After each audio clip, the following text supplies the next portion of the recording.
प्यारे बच्चों और बच्चियों, अस्सलाम वालेकुम। आज मैं आपके सामने ज़मीन करबला इस नज़्म के 3 बंद की तशरीह करने जा रहा हूँ। उम्मीद है आप बगौर समाअत फरमाएंगे।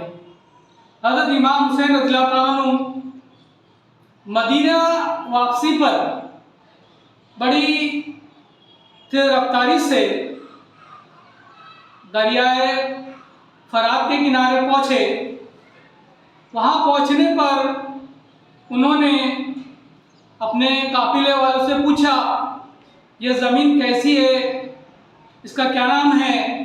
ऐसा लगता है ये ज़मीन हमारी जानी पहचानी है, अज़ल से मैं इसको जानता हूँ। हम इतनी तेज़ रफ्तारी से यहाँ पहुँचे, लेकिन अब यहाँ से हमारे कदम उठने के लिए तैयार नहीं हैं।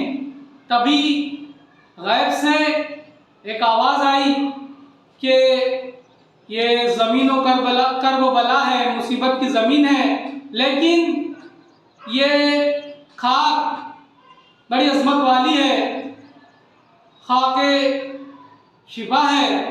रिवायत में आता है कि हज़रत इमाम हुसैन को पहले ही ख्वाब में इस सरज़मीन का नक्शा बता दिया गया था।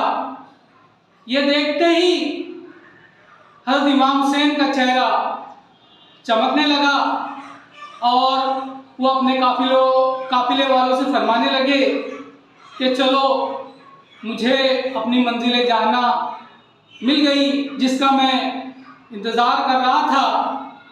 यहाँ की खाक से मेरे खून ने इस मिट्टी में मिलने का वादा किया था।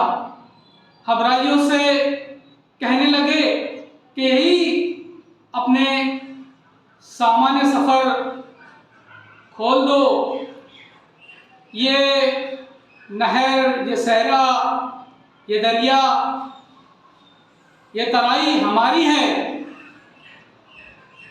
इस खाक को हज़रत इमाम हुसैन के काफिले वालों ने पहचान लिया।